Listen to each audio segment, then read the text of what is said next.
uh, in preserving the philosophical tradition of Islam, it's very important to present the rational, logical side of Islam, especially in the last few decades when political Islam, fundamentalist Islam, has tried to take the discourse and present it as theirs. Islamic tradition has a long intellectual tradition, a rational tradition, philosophical tradition. And so today we're going to talk about Suhrawardi.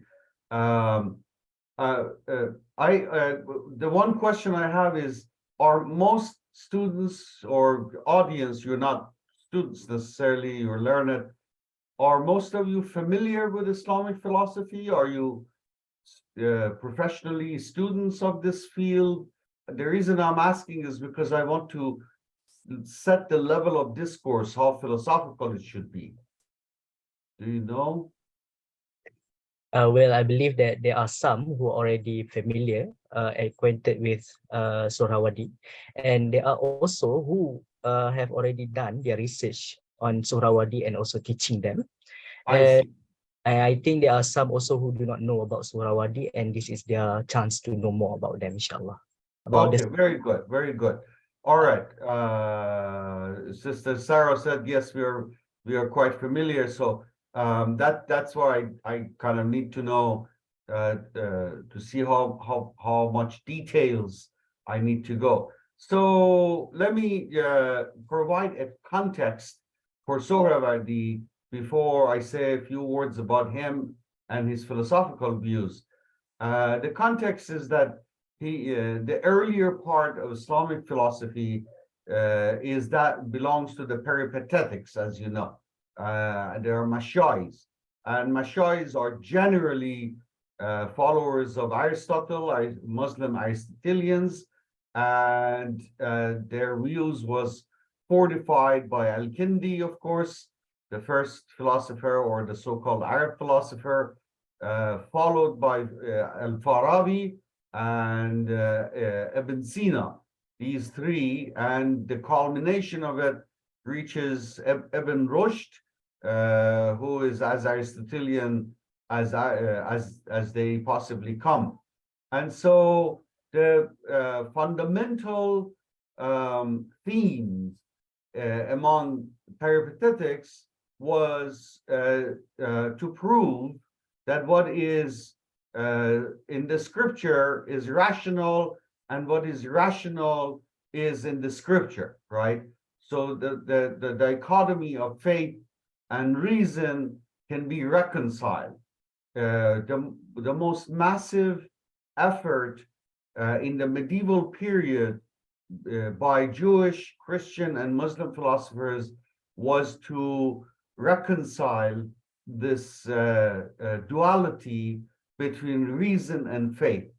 And so we see the use of logic, epistemology, ontology, all that utilized to present a more harmonious view of faith and reason. Having said that, Ibn Sina does a great job in doing that. Al-Farabi does the same thing. And so then we come to the end of the early period in Islamic philosophy, and we have several philosophers who begin to question another dimension of human inquiry, namely that of intuition or introspection, or what Irfan deals with, right? So intellection or thinking as such philosophically cannot be limited to one dimension, and that is reason alone, these philosophers said. Suhrawardi was born in the 12th century Western calendar, Gregorian calendar. He was born near the Caspian Sea in northern part of Iran in a village called Suhrawardi.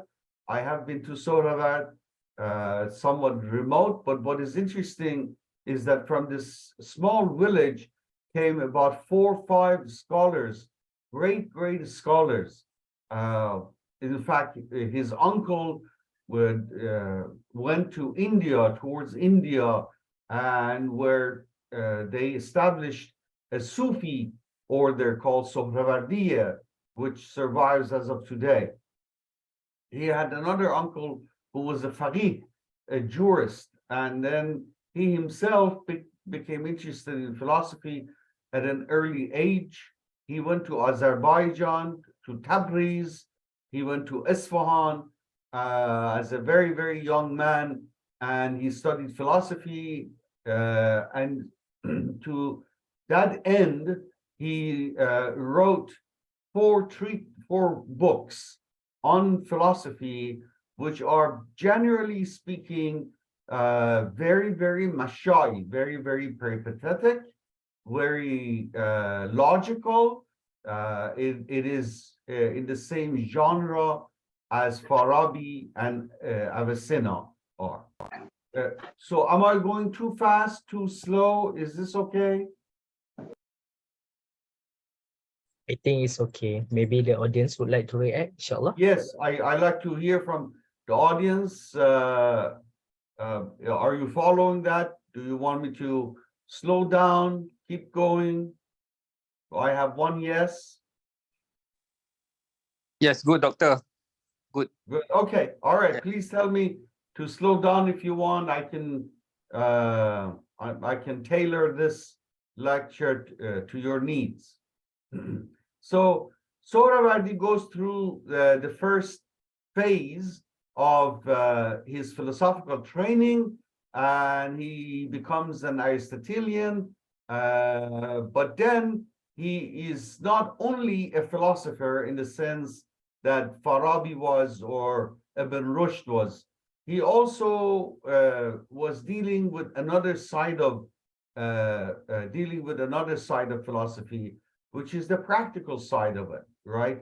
So philosophy for Muslim philosophers has never been just a simple, pure intellectual activity.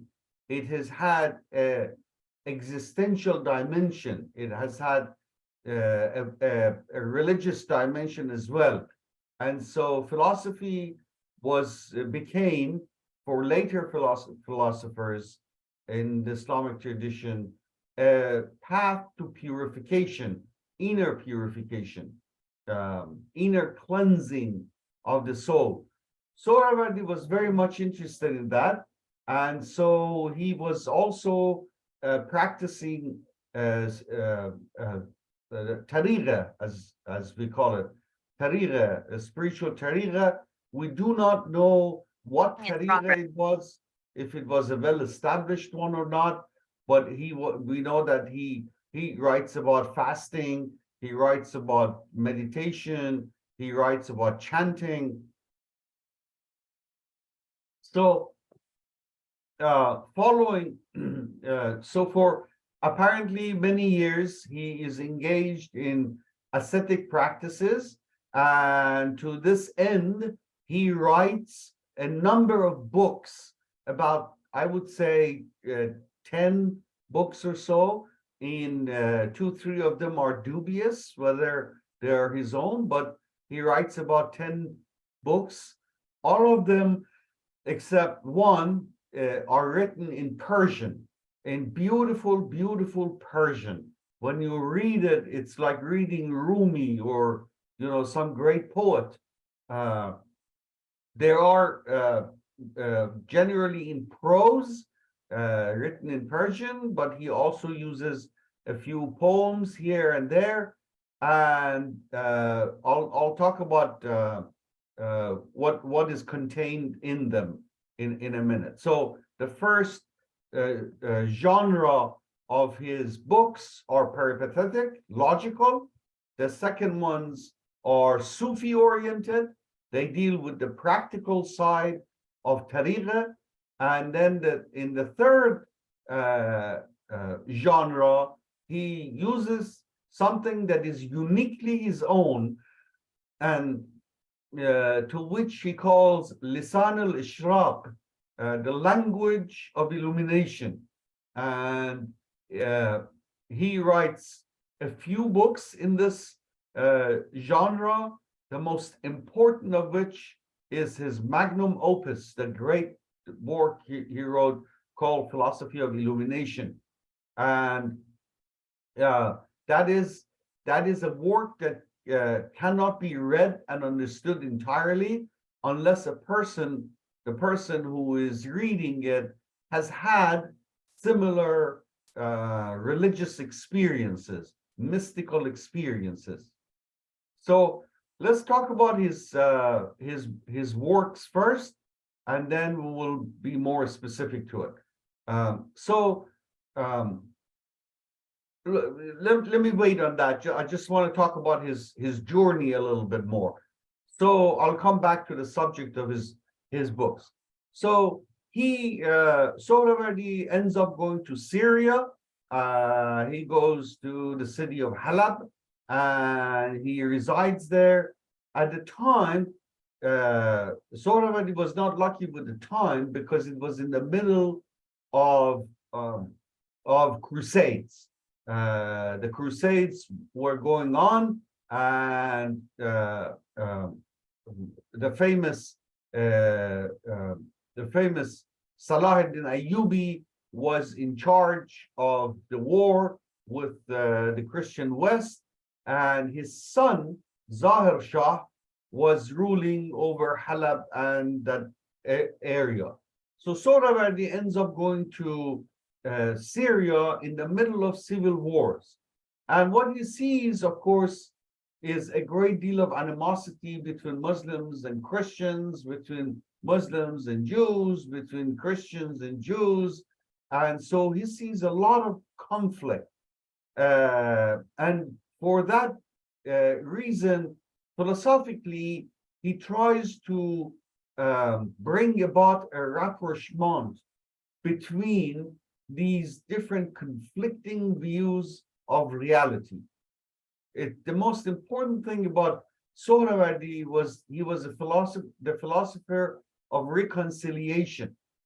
So he offers, first and foremost, he offers a theory, a Gnostic theory, an Irfani theory of philosophy of history. And he tells us that, of course, hikmah, or wisdom, or theosophia, there's considerable amount of discussion as to what is the best way to describe ishraqi philosophy. So he tells us that hikmah, of course, emanates, it comes from God, from Allah himself. And then from there, it goes through Prophet Hermes. Hermes, who is the same person in the biblical tradition as Enoch, and he also appears in the Islamic tradition as the green prophet Khidr or Khizr, Khidr. And so kind of try to visually imagine wisdom coming from God and then going through Prophet Hermes, and then it becomes several branches and goes to different parts of the world. Imagine a great river, that comes from the sea or from the mountain Himalayas, and then it becomes several branches and goes to different parts. He tells us that one branch of wisdom goes through the Greeks, another one through India, a third one goes through Persia, and it becomes sub-branches and so on. And so it's the same river of wisdom that floats in so many different lands, and wherever it goes, it becomes like them, right? So imagine if a river goes through an area where the soil is red, the water becomes red, and if it goes through a green area, the water appears green, and so on. And so this is his view on history of wisdom. In other words, what he tried to do was basically tell Salahuddin Ayyubi and his son Zahir Shah that look, that all of us are worshiping the same truth, the same God. Why are we killing each other for that?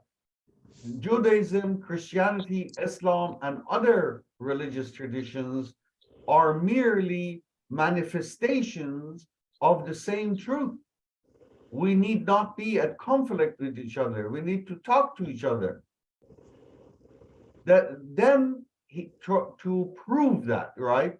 Because many people have talked about this, but to prove that, he writes using different philosophical and religious traditions in order to show that they all are saying the same thing. It's like the story of that elephant in the dark room. You all know that. So to do so, then Suhrawardi uses different parts of the Islamic tradition, Jewish tradition, Christian tradition, Zoroastrian tradition, and religions before Islam to show that truth is one. It's not Islamic, it's not Christian, it's not Zoroastrian. It is what 2 + 2 is 4. Doesn't matter in what language you call that. And so he begins to construct this massive philosophical system using different religious traditions to construct a unitary view of philosophy. Are there any questions so far that I can answer before I go on and talk about the specifics of it? No? Questions? Okay, good. Let me know. Let me know. I'll be happy to address any question. You don't have to wait until the end. So, first and foremost, as you all know and are familiar with philosophy, every philosophical tradition rests on an ontology. The bedrock foundation of all philosophical systems, paradigms, is an ontology, a particular type of ontology, the study of being. And to establish this, Suhrawardi relies or adopts Abyssinian ontological system in essence, right? But changes a few things, as we'll see. So his ontology relies on the centrality of being, on priority of being, but he changes the concept of being, wujud, to nur, ad-nur, light. And so what he means by light, there are different interpretations and levels of what he means by light. In his major work, The Philosophy of Illumination, it's a book that has 2 parts in it. The first part is purely logical. The second part, that is written in the language of illumination, as he tells us, lisan al-ishraq, we see that he talks about different types of lights, and he associates different lights with different levels of being. You are perennial. Yes. There is a question as to whether Suhrawardi was similar to what is currently known as perennialism philosophy. So transcendent unity of religions, exactly. The proponents of it, as you know, are Dr. Sayyid Hussein Nasser, among others. I was his student, and so was Dr. Usman Becker. We both were classmates at Temple University in Philadelphia, America. So yes, perennialism is really the essence of Suhrawardi. The difference between his version of perennialism and a lot of Sufis who talk about the transcendental unity of religion is that he actually philosophically shows that it shows this unity, that this unity has to exist, right?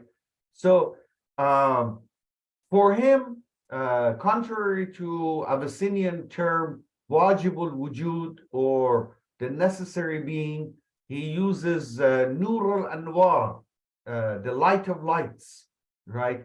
And he considers God, to Allah, to be the most apparent of all things. And then from there, levels of the 10 uqul, the 10 intellects that Avicenna and Farabi and everybody talks about, they become different levels of light for Suhrawardi, and each one emanating from the source, it becomes less pure and less pure and less pure until it reaches the world, the corporeal world, the world of objects, the world of materialism, where it stops.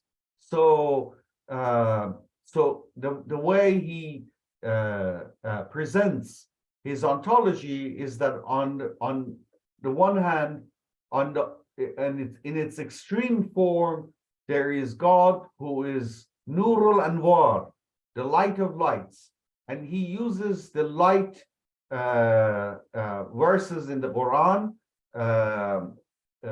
to offer a beautiful commentary on philosophical commentary on his views on gradations of light. So he ontologically he uses light, but essentially remains Abyssinian in the structure. I wrote and published a paper called How Abyssinian Was Suhrawardi's Philosophy of Illumination. It is published. It was published by Philosophy East and West. I think it's on the web. If anyone is interested in a more detailed study of Suhrawardi's philosophical analysis and its similarities and differences with Avicenna, you can see that. So after ontology, he goes to logic.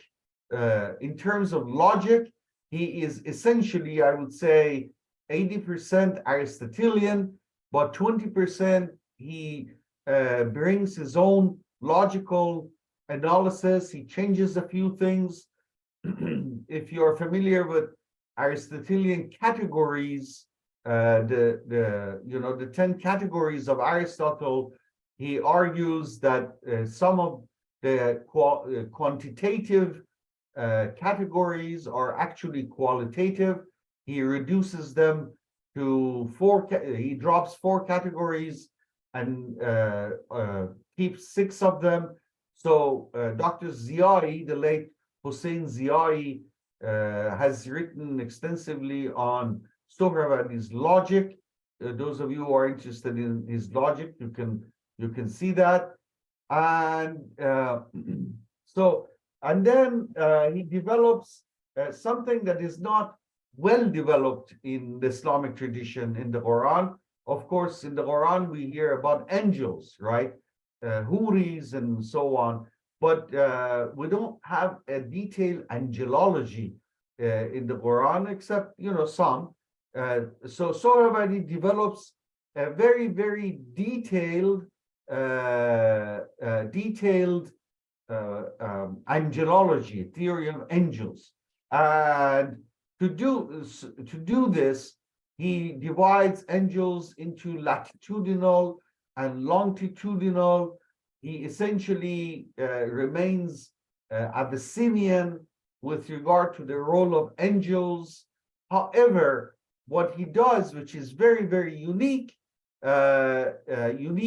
is that he adopts Zoroastrian, pre-Islamic, Manichaean angels.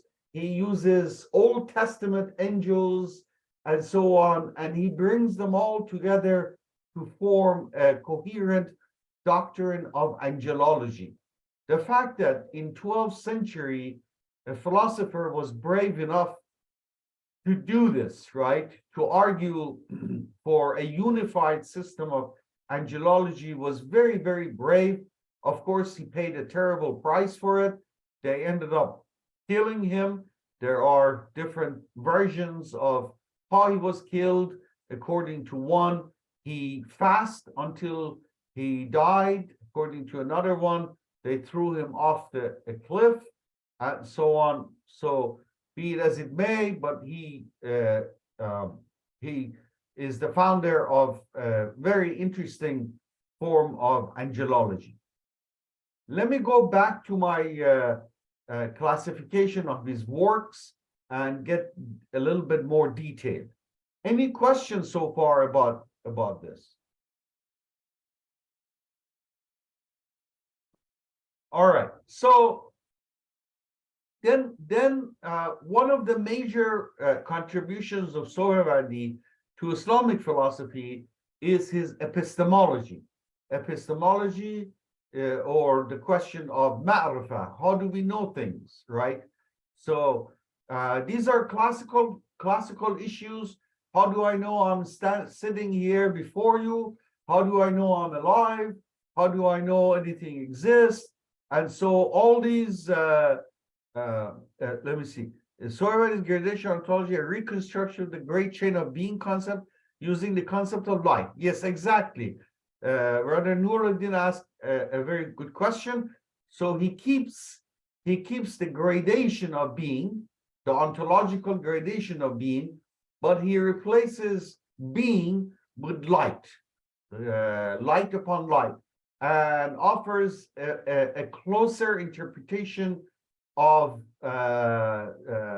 light verses in the Quran based on that, right? So now there is his epistemology. How do we know anything? He divides his so what's the difference between gradation of being between Mullah Sadra and Suhrawardi? Good question. So Mullah Sadra takes the Abyssinian view more than Suhrawardian view and returns the concept of light back to being. In fact, Mullah Sadra reconciles and argues that there is no difference between Suhrawardi's concept of light and that of being. The other difference between Mullah Sadra and Suhrawardi is that Suhrawardi was an essentialist. He thought essence came before existence, and Mullah Sadra and Farabi and Ibn Sina and the rest of them are existentialists. They think being precedes essence.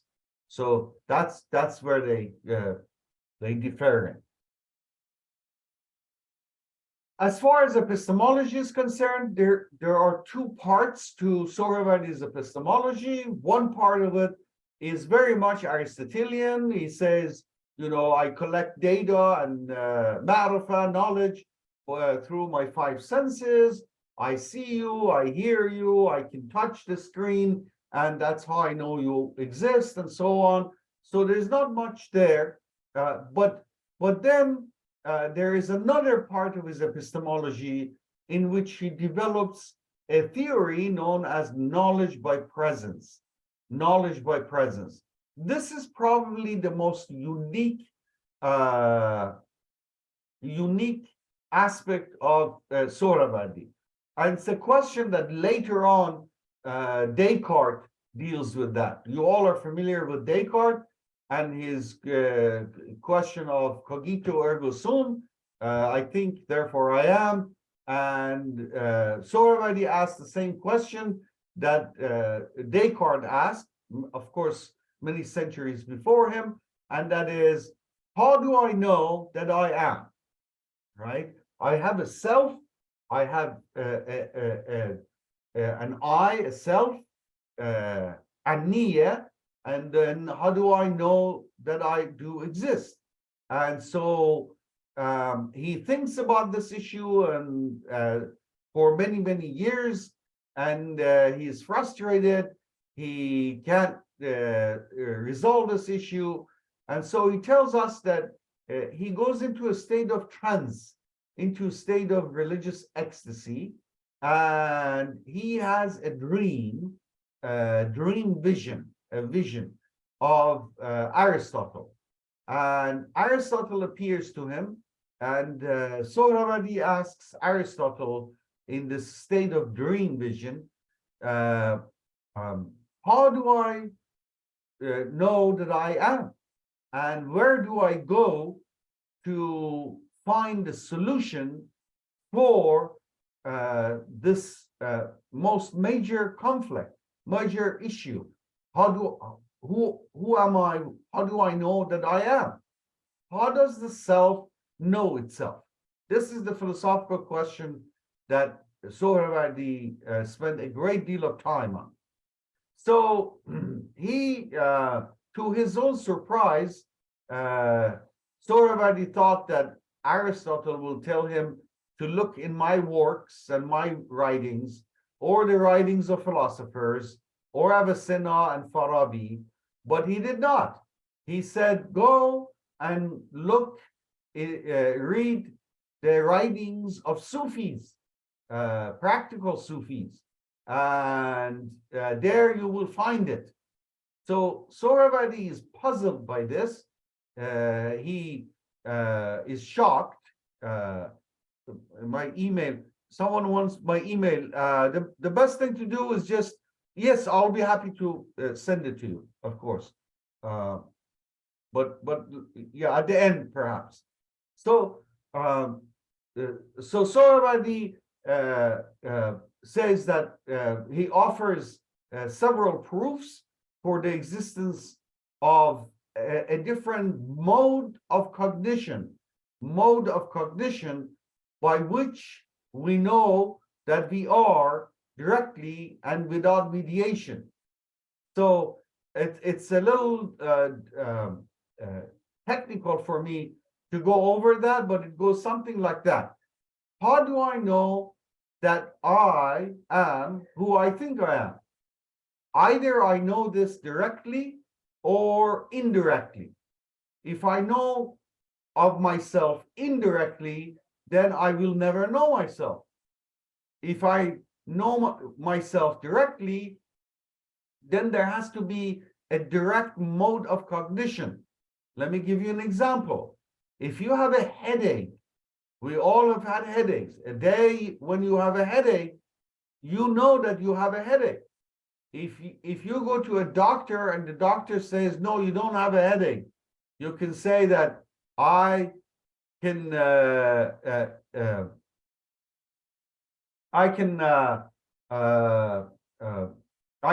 vouch. I'm certain that I have a headache, and so I must know myself directly and without any mediation. This theory came to be known as ilm al-huduri, or knowledge by presence. Knowledge by presence. State University of New York Press published a book on that by the late Hari, Allameh Hari, called Knowledge by Presence. If you want some details, I'll be happy to provide you with that. I have a couple of questions. Let me read through them. So someone wants my email. I'll be happy to give you my email. Let's see. My email is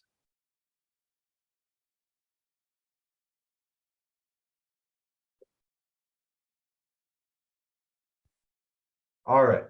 Then the second question is, Suhrawardi is essentialist. Can you give simple example? Sure. So one of the oldest questions in philosophy, particularly medieval philosophy and among Jewish, Christian, and Muslim philosophers, has been whether essence came first or existence came first. So essences, I mean, a thing, a shape, shay'iyya is Mehdi 𝐒𝐻𝐈 𝐺𝐻, yes, correct, Mehdi 𝐒𝐻𝐈 𝐺𝐻. So a shape, a thing, is made up of essence and existence.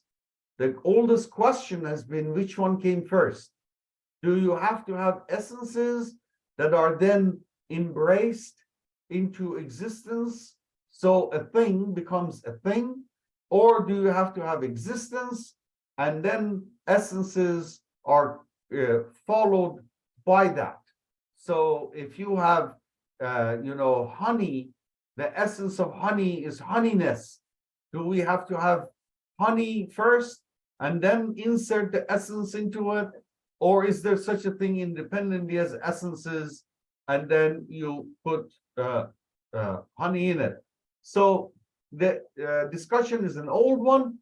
It goes back to Plato and Aristotle. They were both actually essentialists. So the archetypes are supposed to be essences of a sort. Long discussion. So essentialist professor say as that of Plato, who believes essences come from the world of ideas? Yes, essentially, yes. There has to be 2 + 2 4 as a concept, and then this concept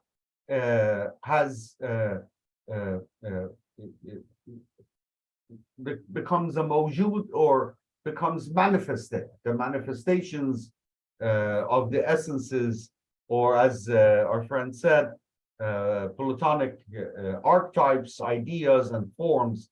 He refers to them with different terminologies. But so Suhrawardi develops this very, very important theory, epistemological theory, by which he argues for the presence of this other mode of cognition by which we know who we are, right?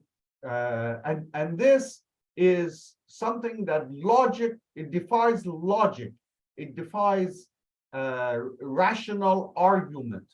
It is this other mode of being, and then he argues that this other mode of being can be strengthened or weakened depending on your lifestyle and the type of philosophy you do. So whereas in his 4 philosophical books, mainly written in the Aristotelian tradition, he talks about traditional Islamic philosophy. Then in his Sufi writings, which are all very symbolic, generally written in the language of the birds and animals, he talks about people who are following the path, who want to become ascetics, who want to endure ascetic practices and purify the soul, and so on. And then he tells us that the more you cleanse your soul, the stronger this mode of cognition, your knowledge by presence, becomes. And that's the second one. And then once a person has attained this mode of cognition, the closest thing we have in Western philosophical tradition is intuition, philosophical intuition. The more powerful it becomes, the more you know. And so knowledge by presence, levels of presence become interrelated. And so that's why he has these three genres of writing, very, very Aristotelian, very, very Sufi-like, and then in between, which he calls the language of illumination. Let me stop here and see if there are any other questions.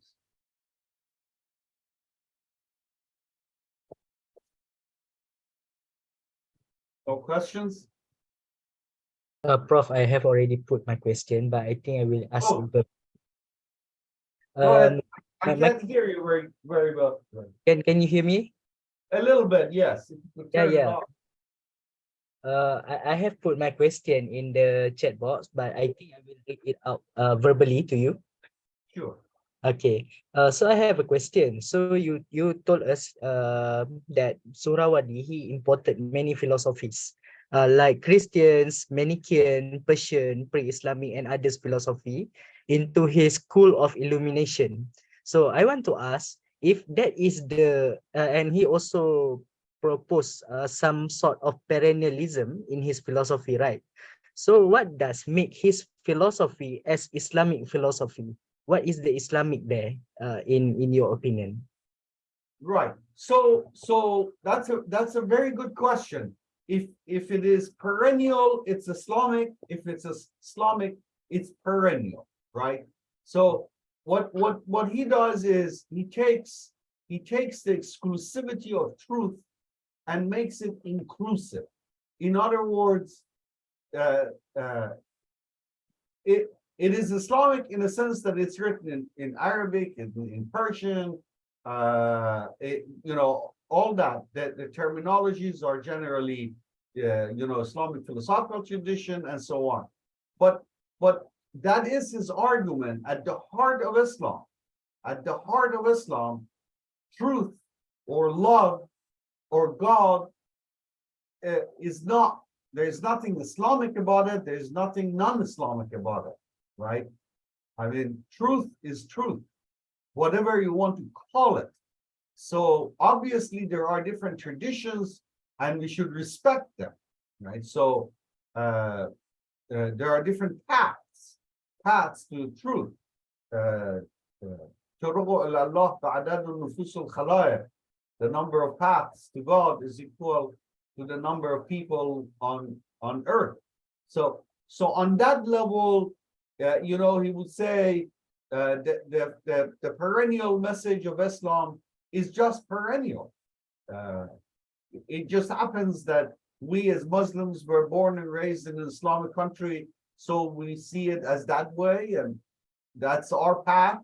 And for the Christian, it's their path, and so on. Buddhist and so on. And that's the message that did not set well with Salah ibn Ayyubi, who said this man is a heretic, and he is arguing for unity rather than superiority of one religion over others, and that probably led to his death. Yeah. And it's a message that those of you who live in Southeast Asia and countries like Malaysia, where there are Hindus and there are Buddhists and there are Muslims, you all kind of get along and live fine. But in much of the Islamic world, where everybody is of the same race, same religion, it poses a problem. And I think Suhrawardi was trying to solve the problem of philosophical challenges of religious diversity, basically, by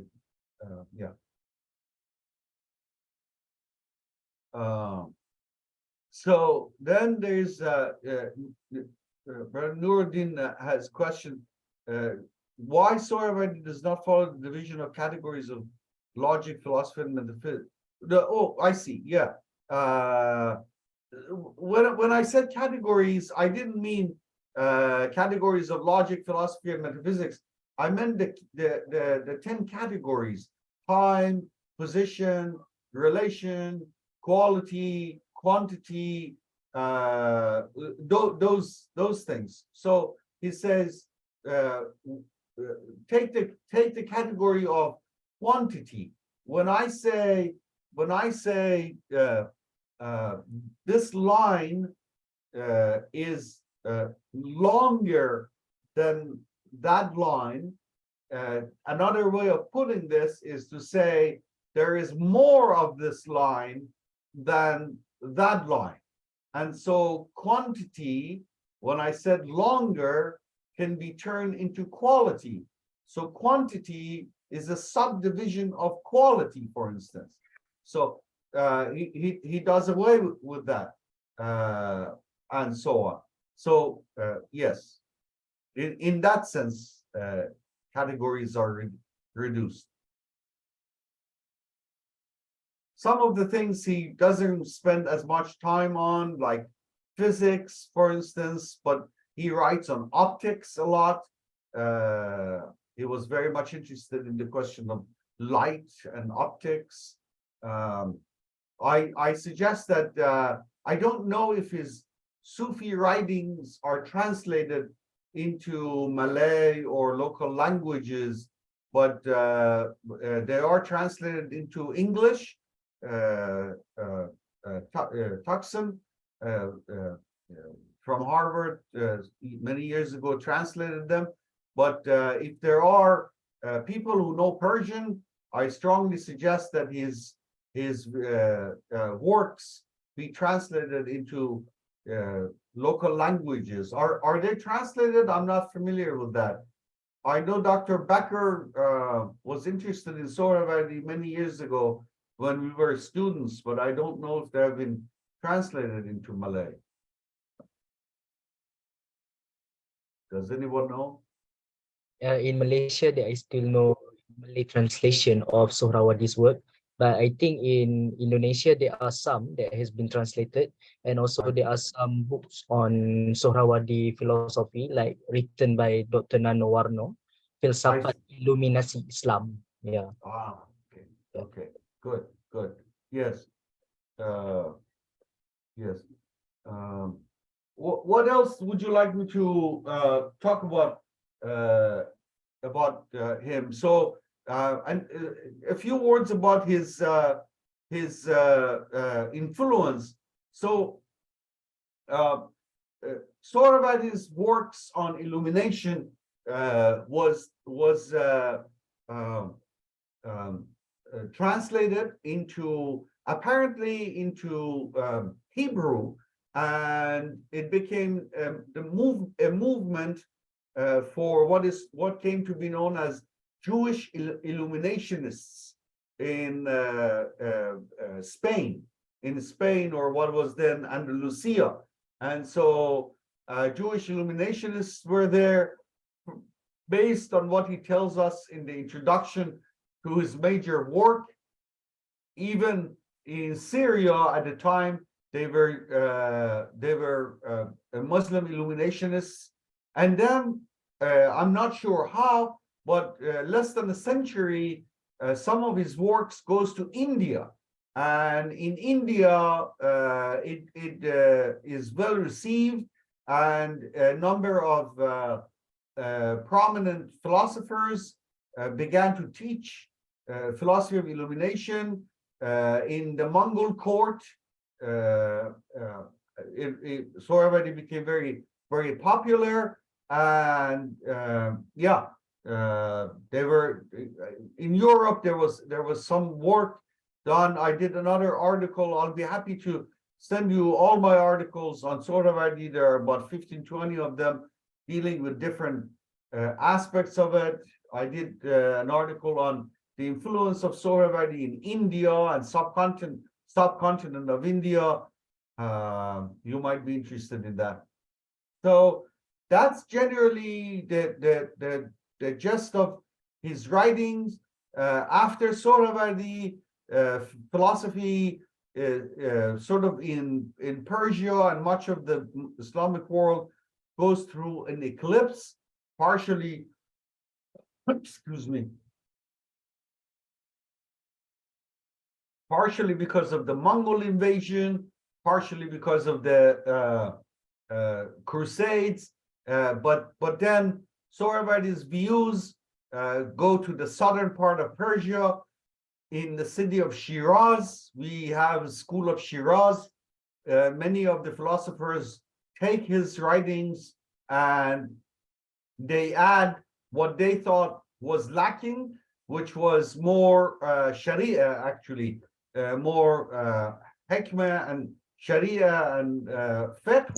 And so, and then finally, his writings go and become the basis for what is known the school of Isfahan, which started with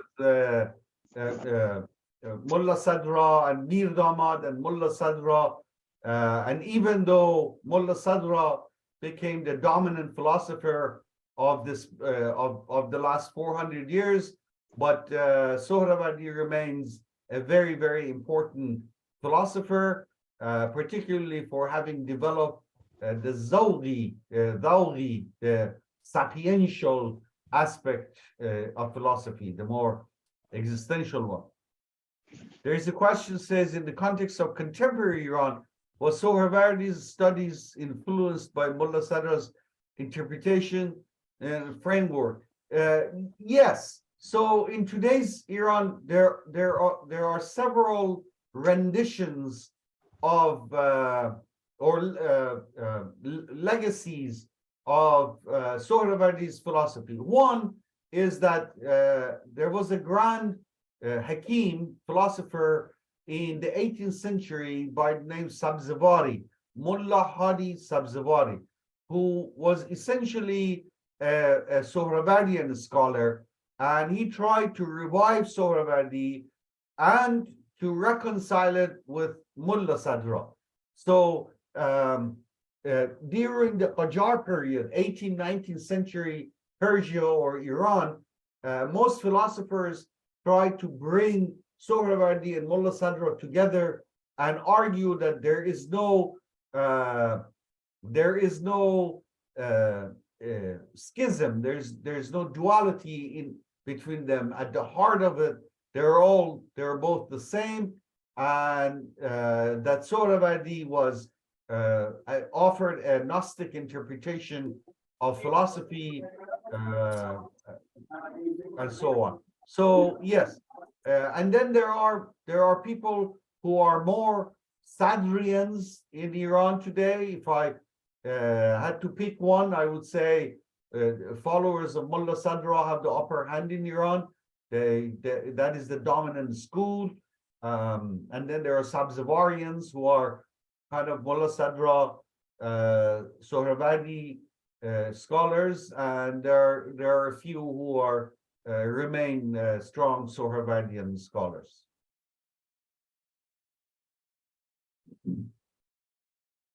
All right, so let me bring my remarks to an end by concluding that Suhrawardi's unique place in Islamic philosophical tradition is to show basically that discursive philosophy, rationalistic philosophy, Aristotelian Mashai philosophy is good and necessary, but it will take you up to a certain point.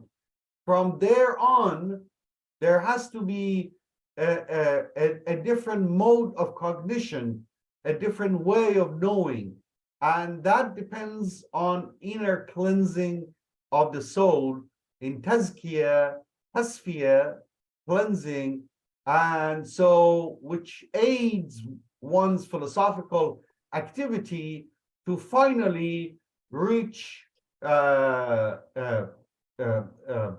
state of consciousness in which one comes to know by presence. And that's the part that one has to have experienced it. One has to be a practicing Gnostic to understand and appreciate that. Philosophically, it remains a little vague, but experientially, it is very clear. All right, let me stop here and see if there are any questions, conversations, critiques. Feel free to criticize anything and everything. Prof, I think you missed two questions here. I did. from Nuruddin and also from Musa Yusuf. Oh, I see. Yes. What role did the angels play in his epistemology, right? Is that the one? Did angels And also from Nuruddin about the psychological theory. Okay, so what role did angels play in his epistemology, especially as it concerned knowledge by presence? So different angels in the philosophy of illumination represent different levels of being, different levels of consciousness. Some angels do what Avicenna said they do, which is run the universe. You know, the sun, there's an angel that moves the sun from the east to the west and vice versa and so on. And so there are those. But by and large, angels represent different intellects, different faculties of a human being.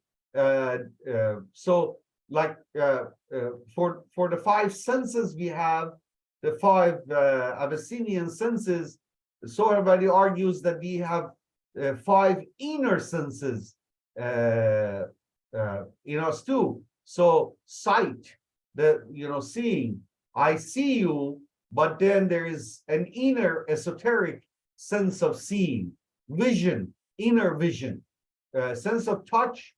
I can touch the screen, but there is an inner sense of touch as well.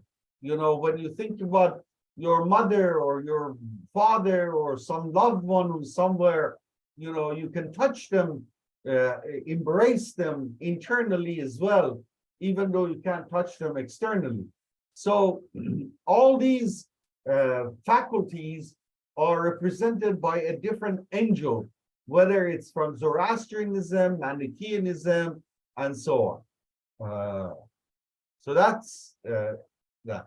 And then, yeah, I answered the influence by interpreters. Use the distinction concept of transitive object and eminence. Can you elaborate on that, Brother Nuruddin? Distinction on the concept of transitive object, and that could mean several things. And eminence. Are you referring to? Yes, Prof. About the object outside ourselves and the object inside ourselves. Yeah. For Yazdi, I think there's a difference between transitive and immanence. If I'm not mistaken, immanence object is the object inside ourselves that can be detected by our heart, yeah, by cleansing our heart. Is Suhrawardi is using this concept, or it is a new concept developed by Yazdi? I am not sure. The sound was not very clear. So the concept of transitive object as an inner phenomenon, are you referring? So eminent and transcendent, right? Is that the distinction you're referring to? I want to make sure I understand it fully before I. Yes, I think what Yazdi mean in his book, if I'm not mistaken, he differentiate between object outside ourselves, yeah, and the object inside ourselves. If we want to know the object outside ourselves, we using outer senses, yeah. Yes, yes. If we want to know the object, the immanent object inside ourselves, we can use heart, yeah. And this type of knowledge is more superior because there's no separation between we as a subject and the object outside ourselves, because now the distinction has gone, yeah. I want to know is Suhrawardi has developed his distinction between the transitive and immanence object, or it is a new concept developed by Yahya? I Yeah. want to know. Yes, yes. So if you remember, I said he for every external sense, he says there is an inner sense equivalent to that, right? And so he says pain, for instance, how do we experience pain? We don't experience pain because of any external sense. It's all internal. And the only way we can know that is by knowledge by presence. All the concept, epistemic concept of things, objects of perception are ultimately processed inside of us, not outside of us, right? So if I hit on my hand real hard, there's no sign on it, but I feel the sensation, and the sensations are inside. And so he does make a distinction between what you call transitive object and eminence, as Yazdi explains, correct, in knowledge by presence. How do I ultimately come to know of anything, he says? Before you come to know of anything, you have to know that you are there and that you have cognition. And so, but how do I know that I am here? How do I know that I know? And he says the only way is by knowledge by presence, which is an internal mode of knowledge, ilmul huduri, as he calls it. So yes, so Suhrawardi adheres to that very, very strongly, much more so than Avicenna. Avicenna also talks about internal senses and things like that, but it's not nearly as developed as Suhrawardi is. Yes, thank you, Prof. Any other discussions, questions, concerns?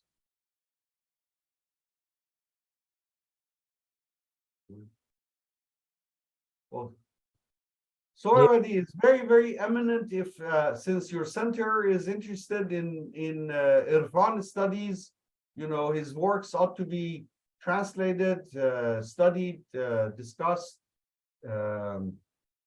His Persian Sufi treatises are written in absolutely exquisite and beautiful Persian language.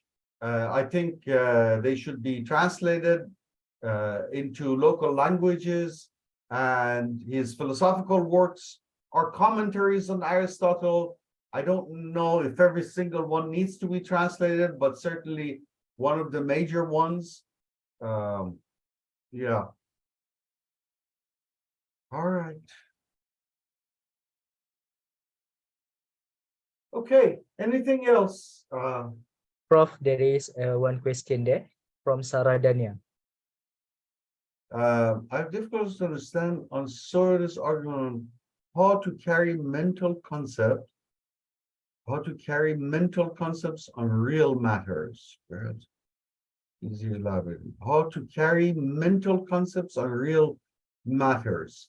So depends on what you mean by real matters. If it's an object, by real matter you mean an object like the monitor, the TV that is in front of us. So that's a cognitive process. You simply process it by looking at it, right? But what he means by a mental concept would be on concepts, like the concept of number two, right? Number two. Try to reflect on number two. When you think about number two, what comes to mind? Well, these two fingers might come to mind, you know, two pencils might come to mind, but those are the real things, as you call them. Where is the concept of two-ness? Where is the concept of oneness? Where is the concept of justice? So these mental concepts, what is called universals, right? In Aristotelian terminologies, we have universals and particulars. The concept of love, for these, you can only have a mental, you can carry them mentally. Manifestations of love, as in this person loves that person, then no, that's done through external five senses, if I understand you correctly.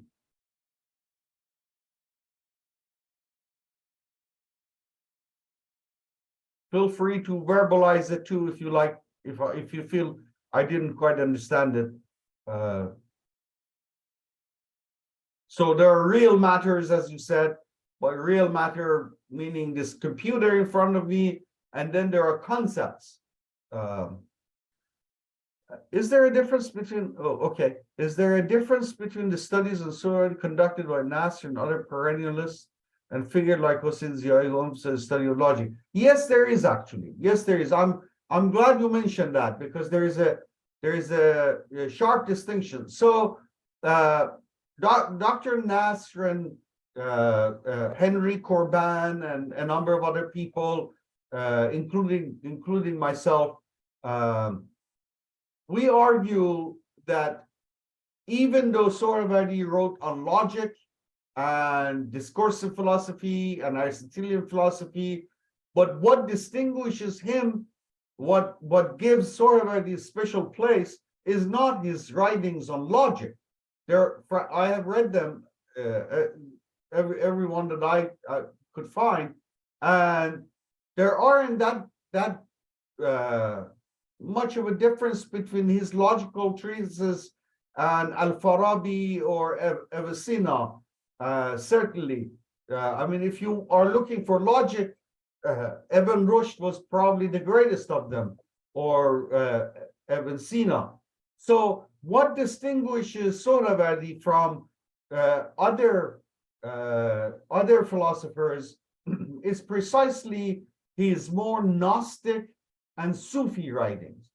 A group of scholars, such as Dr. Ziai, who was a late friend of mine, he passed away several years ago. I knew him at UCLA and Harvard and so on, and other people like John Walbridge and so on. They are more interested in the logical writings of Suhrawardi, which I find important. I'm not saying they're not important, but they're not any more unique or creative than, let's say, Avicenna was.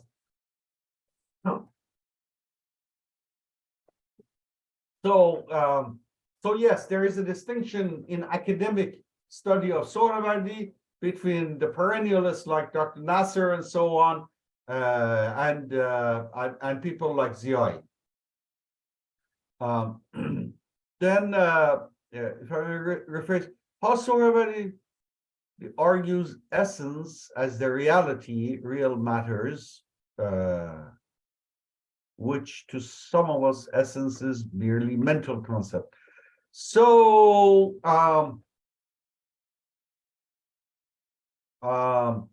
take water, right? Water. What is the essence of water? Whatever the essence of water is, it might be wetness or liquidity. So water consists of matter, right? And an essence, unlike anything else. So if you, in the process of water being created, being made, which one came first? What did did it exist first, and then a particular form of liquidity was inserted into the matters, the molecules of water, and made it different from honey or other types of liquids?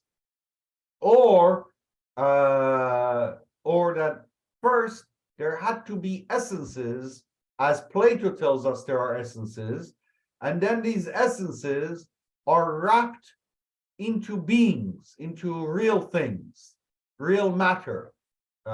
If the essence of all apples is appleness, right? And so the apple itself might be red, might be green, but the essence of it doesn't change. And so which one came first? Which one God created? Appleness, and then, or the existence that enshrines appleness. There are those who say even essence. It's a very complicated subject. That's why I kind of skipped over it. Essence and existence is probably the most fundamental question in the Islamic philosophical system. So, I don't know if I shed light on that. So, Suhrawardi argues essence as their reality, real matter, which to some of us, essence is merely mental concept. So essence is a mental concept, but it has to exist in the real world or else things wouldn't exist. Fire. What is the essence of fire? The essence of fire is heat. And so when God created fire, did he first create fire, which looks, yellow and red, and then gave it the essence of heat to it? Or did the essence come first and then it appeared in the form of fire?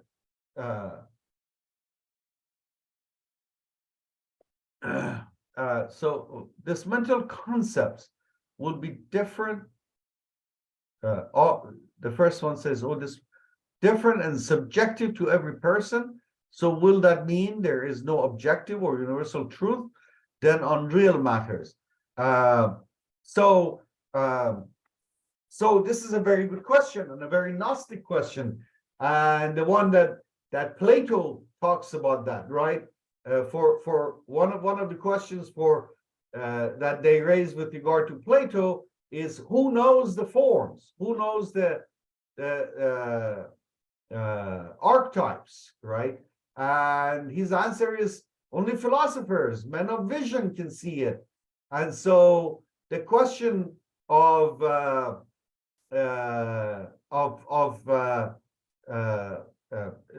are universal truths in a sense that we all are looking at the same computer, and the background looks black to me, and so on. But so when it comes to objects, there is universal truths. When it comes to concepts, it's not that it's subjective, he would say. It depends on how refined you are, how much of an ascetic you are, how strong is your mode of cognition you are. And so the higher you are on the level of being, the closer you are to the ultimate truth. Philosophically, that's hard to justify it in modern Western philosophy, because that's what I also teach. I'm in a regular philosophy department.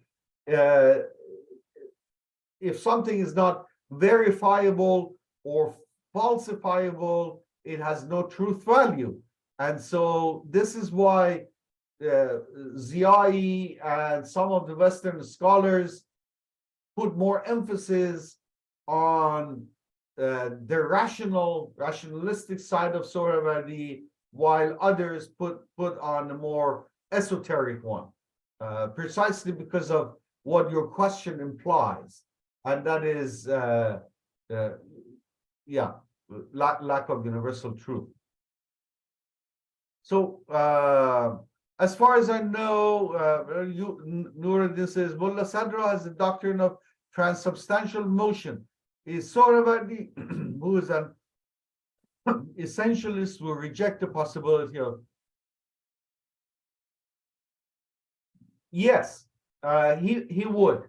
From Aristotle, all this debate goes all the way back to Aristotle himself, who says change can only take place in not in the substance, but in the accident, right? And by accident, he means qualities and quantities and so on. So for Aristotle as well, essences remain the same. It's just the accidents changed, and change means motion. So motion can only take place with regard to accidents. And Suhrawardi, in that sense, was Aristotelian, in that he thought essences cannot change. But then comes al-haraka al-jawhariyya, movement or motion in essence, proposed by Mullah Sadra. It's a beautiful doctrine, and he tells us, yeah, so it's a long story. Take an apple, and an apple that just is blossomed, a small apple on the tree, and apple gets bigger and bigger and bigger and bigger. As it's getting bigger, the color changes. It's green, now it's yellow, now it's reddish, and so on.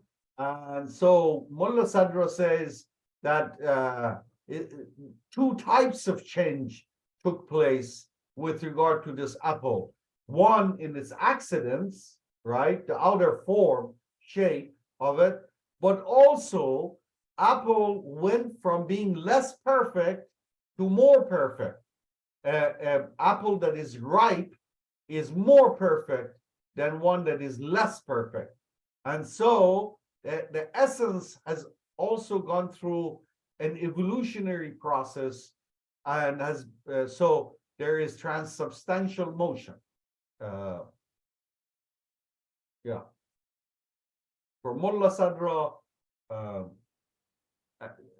change can take place in the essence, not so much quantitatively, but qualitatively. What would be the essence of light? The essence of light would be luminosity. Luminosity. So it's that which fire and light have in common. And Mullah Sadra writes a beautiful book, small book. It has been actually translated. Who has translated that? Yeah, Parveen Pirvani, Dr. Parveen Pirvani translated that treatise, in which he offers, Mullah Sadra offers a philosophical Gnostic commentary of the light verses in the Quran, and that's what he refers to, that the essence of the light, which is God, is mysterious.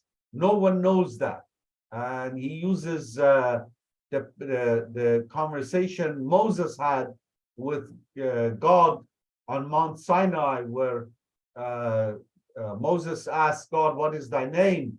Meaning, who are you? And God says, "I am who I am. You will not know me." And so, if I had to answer in one word, the essence of light is luminosity. But then you can say, what is the essence of luminosity? To which it is majhul. It's an unknown. It's an unknown. Prof, I have one question.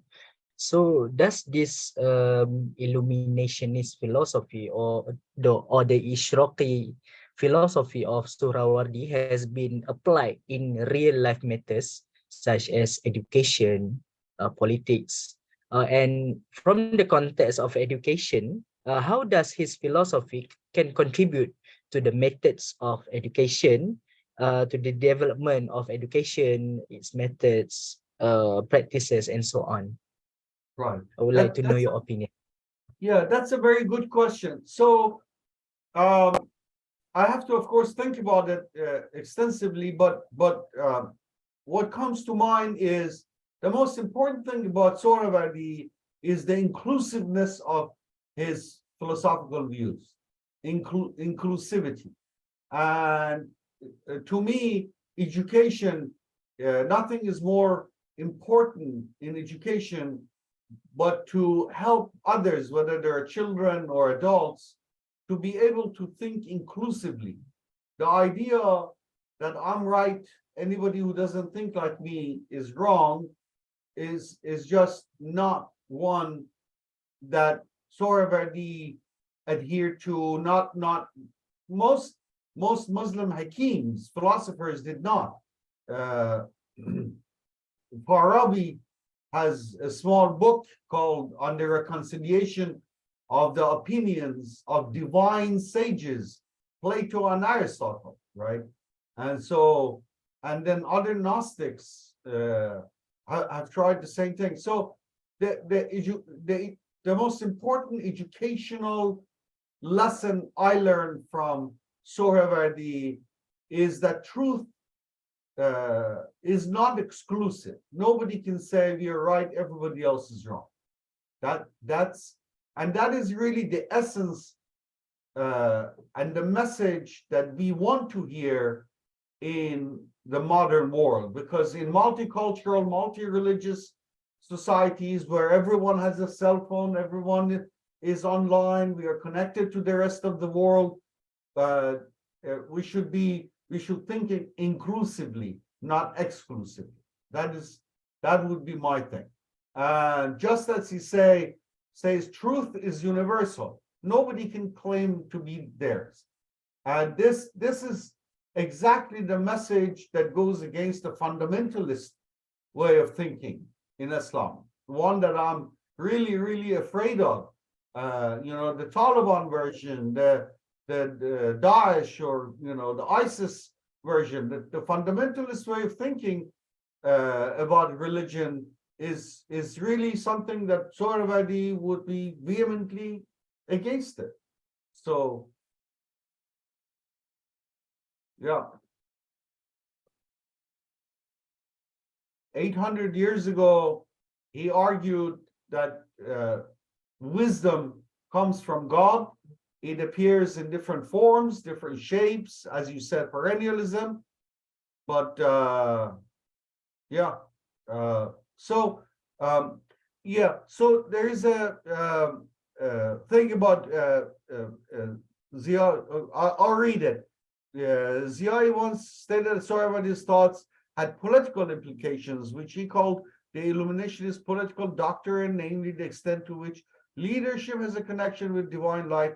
Hope you can respond to that. Yes, that's an excellent question. So Suhrawardi, in referring to history, mentions that refers to the idea of king philosophers, in particularly the Persian king philosopher tradition is very, very important to him. So Dr. Ziai actually has an article in a book called Islamic Political Philosophy, in which he talks about this. So according to one interpretation of Suhrawardi, he saw himself as the perfect man, as the king philosopher, And as you know, it was Plato who said, until philosophers become kings and kings become philosophers, matters of the state will not be settled. And so in claiming himself to be, I haven't seen him claim it this way, but not openly, but by implication, Suhrawardi, as someone who has mastered discursive thought, practical wisdom, the Sufi path, and has earned the ishraqi light, or the ishraqi mode of thought, has therefore made himself qualified to be the ruler of a society. By implication, he may have had political ambition. This is Dr. Ziya's claim. One could read it that way, based on his way of life. I don't know if he had political ambitions. For a while, he was affiliated with the court of Zahir Shah in Halab. So that part is true. You know, he was a courtier, and one day he would dress very in a royal fashion, very chic. The next day he would dress like a Sufi dervish. And so the question, I don't know if Illuminationist philosophy can be directly translated into a political philosophy. But as you said, in the ancient, there was an ancient tradition, Suhrawardi tells us, whereby kings were philosophers and philosophers were kings, and Illuminationist philosophers have the most direct line to the divine, and therefore they should be kings. So by implication, you could say that. All right. I think that would be the last question for tonight. In Malaysia tonight for you today. Okay. Thank you everyone for your attention. I think this is a very good session because everyone seems to have questions for Prof. Mehdi, and also all of the questions are very good, I think. Is it, Prof? Is it very good question? Yes, excellent questions. Excellent question. You're a group of learned people. It was a pleasure to speak with you and learn from you. Yeah, Alhamdulillah. I'm on behalf of Tradisi is actually very happy with tonight's session. And for if anyone wanted to further ask Prof on this topic or topic on Islamic philosophy generally, you all can email Doctor through the email that he has given. I hope that Doctor is not burdened with our questions afterwards, inshallah. So on behalf of Tradisi, I would like also to thank the Prof. Mehdi for your kind contribution tonight. I think everyone is very eager to learn from you. Alhamdulillah, Alhamdulillah, Alhamdulillah. And so I would like to apologize to you and also to all of the audiences if there are any shortcomings from this event tonight and also today. Okay, inshallah, I hope this is not the last event that we will be having, and also after this we will have many other events related to Islamic philosophy. To all audiences, please support us, and inshallah we will update more about our events in our social media and also in our WhatsApp group. Okay, so thank you everyone. I close this session with Wallahul muwaffiq ila aqwamit tariq. Wassalamu alaikum warahmatullahi wabarakatuh. And thank you everyone. Thank you so much, Prof. It is very interesting. Thank you. Assalamu alaikum. Waalaikumsalam. Salam.